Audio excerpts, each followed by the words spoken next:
The Starship Captain's Journeys.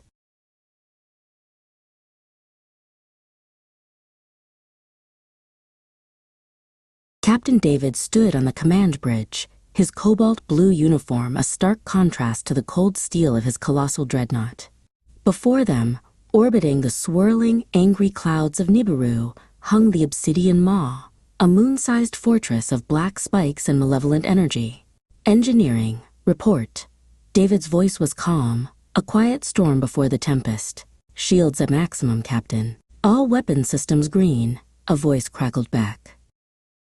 We are in range, Captain, an officer announced from the operations pit. David's eyes narrowed. Fire Red Wolf missiles, full salvo. A torrent of 50 crimson streaks shot from the dreadnought, impacting the station's shield in a silent, useless display of light. The shield shimmered like a heat haze, absorbing the kinetic and thermal energy without a flicker. No effect, sir. Their shields are holding at 100%, the officer reported, his voice laced with disbelief. Get us closer, David commanded, his voice tight. Fire Gryphon cannons and Talon lasers. Concentrate all fire on Grid 07. Massive beams of incandescent energy and bolts of coherent light crossed the void, painting the obsidian maw's shield in a dazzling, futile aurora. As if mocking their efforts, 1,000 hatches opened on the obsidian maw. From its spiky hide poured a swarm of smaller, black ships, like hornets from a disturbed nest. They were big and scary, filling the void with their menacing forms, but they were gnats compared to David's colossal dreadnought.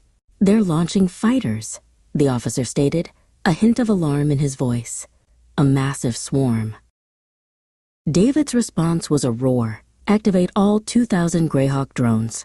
From the dreadnought's own bays, a silver cloud of advanced fighters streamed out to meet the black swarm. The void between the two behemoths became a chaotic ballet of light and motion as the drones engaged the enemy ships in a furious, swirling dogfight. The drones are effective, but the enemy numbers are vast, the officer updated. David's hand slammed down on a large, red button on the main console. Activate the Ripper batteries. The ship's hull shifted as hundreds of hidden gun bays opened, and Ripper railguns burst forth, unleashing hypervelocity projectiles that tore through the enemy swarm like a scythe through wheat. The black swarm was annihilated in seconds, shredded into glittering dust. Yet the obsidian maw remained, its shields showing only minor damage from the stray railgun impacts. David watched the energy readouts, a grim line forming on his lips. Conventional warfare was not enough. He reached into a hidden compartment on his command chair. He pulled out an object that shimmered with an inner light, a slender, elegant fairy wand. He held it aloft. Poof, he whispered, and the bridge was flooded with a gentle, cobalt blue light. Where the handsome captain had stood, there was now a beautiful fairy, her wings shimmering like captured nebulae, her form wreathed in the same brilliant blue as his uniform.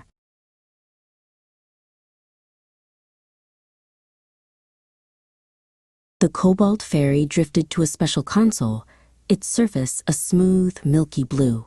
The bridge crew watched, not in shock, but in silent reverence. This was their captain's secret weapon. She placed the tip of her wand into a waiting receptacle. Poof, she said again. The light flared, and the magic of the wand flowed not into her, but into the very heart of the starship.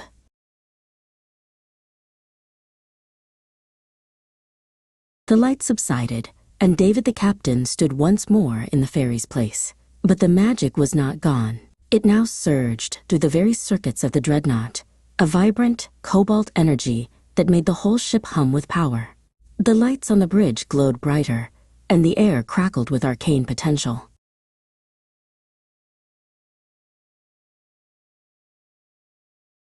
The entire ship shuddered as a colossal, double-barreled cannon magically grew from its bow, coalescing from pure energy and enchanted steel. It was a weapon of impossible scale, glowing with the same cobalt magic that now powered the ship. The cobalt cannon was ready. Target their primary shield generator, David's voice boomed through the bridge. Fire cobalt cannon.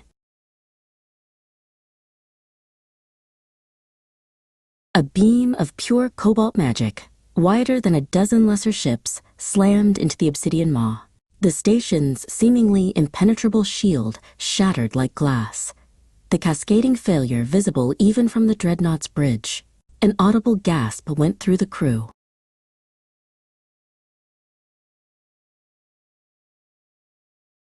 Direct hit. Shields are gone.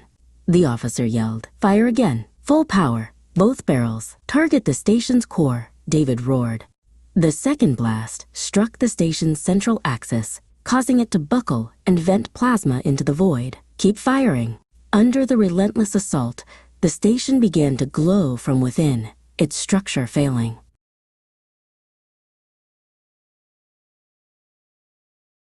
The obsidian maw erupted in a silent, brilliant supernova, a dying star born of their victory. The shock wave, a ripple of incandescent energy, washed over the dreadnought. The magically bolstered shields flared a brilliant cobalt blue, holding firm against the cataclysm without so much as a shudder.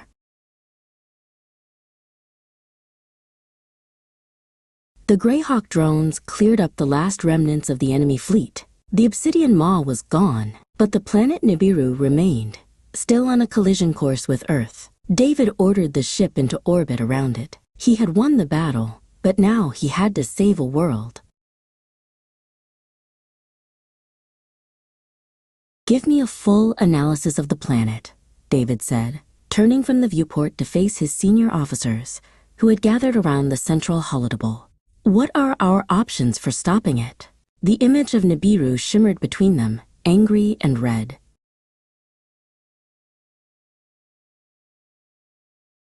Destroying it is not an option, Captain, the science officer stated, her face grim. The debris field would be just as catastrophic for Earth. Its trajectory is unnatural, almost as if it's being guided. We're also detecting a massive, focused energy signature at its core.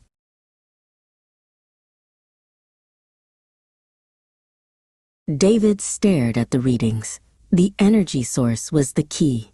A brute force solution wouldn't work. This required something more. It's not being guided by a ship, he mused. It's the planet itself. We can't fight it. We have to move it. He knew what he had to do. Back in the quiet of his personal quarters, David retrieved the fairy wand once more. This time, he didn't feel the thrill of impending battle, but the weight of two worlds. He needed more than a weapon. He needed to become one with his ship, to wield its power as an extension of his own will.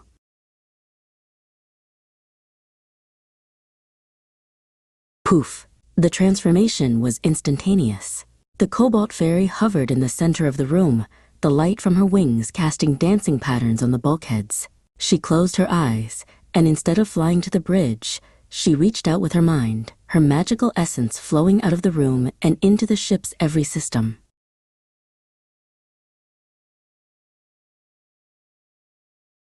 On the bridge, the crew watched in awe as the dreadnought itself came alive with magic. Glowing cobalt glyphs and circuits of pure light spread across every console, every viewport, every corridor. The ship was no longer just a machine. It was a living vessel of arcane power, a cathedral of enchanted steel.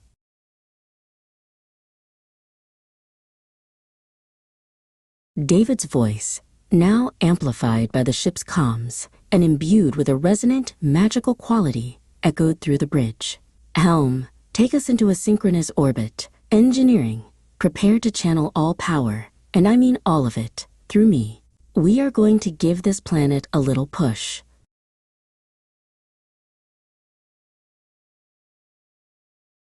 The dreadnought descended towards Nibiru's angry atmosphere. From the ship's hull, two colossal arms of pure cobalt energy, woven from magic and starlight, extended and wrapped around the planet. The ship itself did not touch the world, but held it in an immense, ethereal grasp.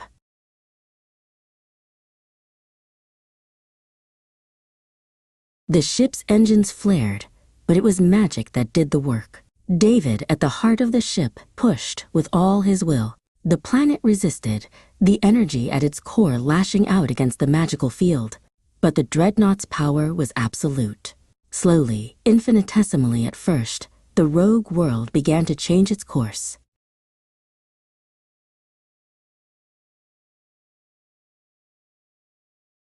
With a final, titanic surge of cobalt magic that caused the dreadnought to shine like a newborn star, Nibiru was shunted from its path. Its new trajectory would take it into a safe, stable orbit around a distant, lifeless sun. The collision was averted. David, back in his uniform, stood on the bridge, watching Nibiru shrink in the distance. Earth was safe. The journey continued.